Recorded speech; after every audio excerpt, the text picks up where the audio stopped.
প্রিয় বন্ধুরা,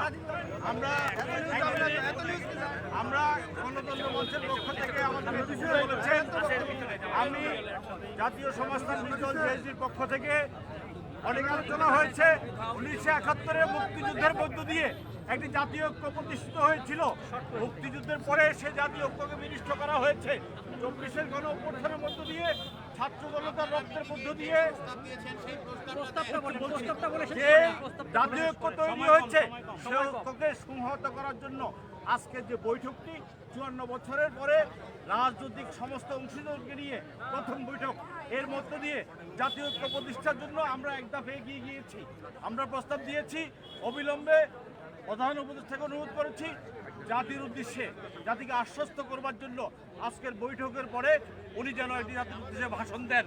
আমরা বলেছি আজকে সমস্ত অংশীজন, রাজনৈতিক দল, ছাত্র জনতা, সাংস্কৃতিক কর্মী, শ্রমজীবী মানুষ সকলকে তার বাড়ি আঙ্গিনা থেকে শুরু করে রাজপথে আমরা একটি দিবস পালন করতে চাই, যার মধ্য দিয়ে সারা জাতি এবং সারা পৃথিবীতে এই জাতির ঐক্যের যে ভিজুয়াল জায়গাটি এটি পরিষ্কার হবে। আমরা আরেকটা কথা বলেছি, গণ অভ্যুত্থানে অংশীজন এবং সরকারের সাথে একটি সমঝোতার দলিল যদি আমরা তৈরি করতে পারি, তাহলে আমাদের জাতীয় ঐক্য আরো ঘনিষ্ঠ হবে। শেষ কথা বলতে চাই, আমরা একটি জাতীয় কাউন্সিল,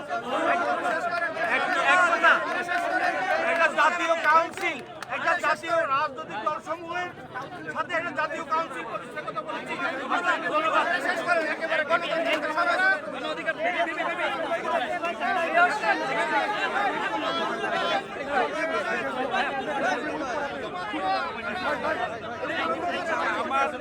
আমার পরে মামুনুল হক সাহেব আছেন, মামুনুল হক সাহেব কথা বলবেন।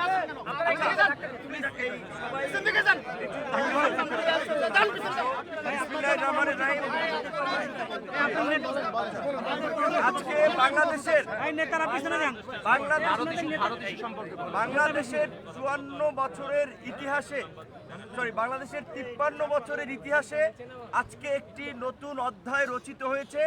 বাংলাদেশের স্বার্থে জাতীয় ঐক্য এবং সংহতি প্রতিষ্ঠার লক্ষ্যে একটি সর্বদলীয় সভা এই অন্তর্বর্তীকালীন সরকার বাংলাদেশের ইতিহাসে করেছে। এর আগে কোনো সরকার এটি করতে পারে নাই। সেজন্য আমরা প্রথমত তাদেরকে ধন্যবাদ জানিয়েছি। দ্বিতীয়ত, বাংলাদেশের বিরুদ্ধে আমাদের প্রতিবেশী রাষ্ট্র ভারতের মিডিয়ায় যে একটি সংঘবদ্ধ অপপ্রচার এবং প্রোপাগান্ডা আমরা দেখতে পাচ্ছি, এটি মোকাবেলায় বাংলাদেশের জনগণ, বাংলাদেশের গণমাধ্যম এবং বাংলাদেশের ডায়াসপোরা কমিউনিটি যারা বিভিন্ন দেশে ছড়িয়ে আছে এবং আমাদের আন্তর্জাতিক গণমাধ্যম সহ বিভিন্ন খ্যাতনামা প্রতিষ্ঠানে যারা কর্মরত, তাদেরকে নিয়ে সোশ্যাল মিডিয়া, মেইন স্ট্রিম মিডিয়ায় এই অপপ্রচার এবং প্রোপাগান্ডার বিরুদ্ধে একটা সঠিক ক্যাম্পেইন করার জন্য আলোচনা হয়েছে।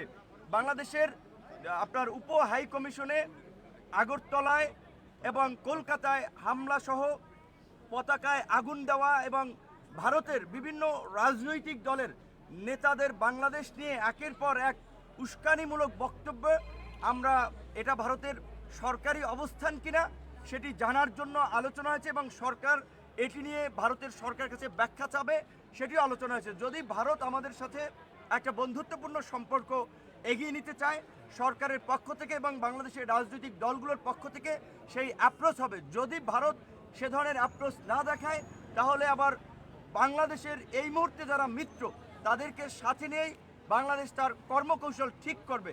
বিশেষ করে আজকে এই পরিস্থিতিতে যে জাতীয় ঐক্য এবং সংহতি প্রতিষ্ঠায় আজকের যে সভা, আমরা মনে করি বাংলাদেশের সামনে এ ধরনের আরও নতুন নতুন চ্যালেঞ্জ আসবে। সেই জায়গা থেকে গণ অধিকার পরিষদের পক্ষ থেকে একটি প্রস্তাবনা ছিল যে রাজনৈতিক দল সমূহের অংশীজনদেরকে নিয়ে আগামী 2 বছরের জন্য একটা জাতীয় সরকার করা এবং দেশে স্থিতিশীল পরিস্থিতি সৃষ্টি করায় 6 মাসের জন্য সব ধরনের সভা সমাবেশ নিষিদ্ধ করা। এবং একই সাথে আজকে যেহেতু বাংলাদেশের বিভিন্ন রাজনৈতিক দলসমূহ একত্রিত হয়েছে এবং দেশের স্বার্থে এক এবং অভিন্নভাবে তারা কাজ করবে, তারই প্রতিফলন হিসেবে অল্প সময়ের মধ্যে জাতীয়ভাবে একটি সমন্বিত কর্মসূচি, সেটা হতে পারে জাতীয় পতাকা এবং সাথে শান্তির পতাকা, সাদা পতাকা নিয়ে কিংবা যে কোনো ধরনের কর্মসূচি, সেই সিদ্ধান্তটা সরকারের পক্ষ থেকে জানাবে, যেটি সরকার এবং রাজনৈতিক দল, জনগণ সকলে পালন করার মধ্যে দিয়ে বাংলাদেশের বর্তমান যে জাতীয় ঐক্য এবং সংহতি প্রতিষ্ঠিত হয়েছে, আমাদের বিরুদ্ধে যারাই অপপ্রচার প্রপাগান্ডা চালাচ্ছে কিংবা বাংলাদেশকে যারা ব্যর্থ অকার্যকর করার জন্য অপতৎপরতা চালিয়ে যাচ্ছে, তাদের বিরুদ্ধে যে বাংলাদেশ এবং বাংলাদেশের জনগণ এক, সেটি জানান দেওয়ার জন্যই একটা অভিন্ন সমন্বিত কর্মসূচি পালনের সিদ্ধান্ত হয়েছে। মামুনুল হক সাহেব বলবেন।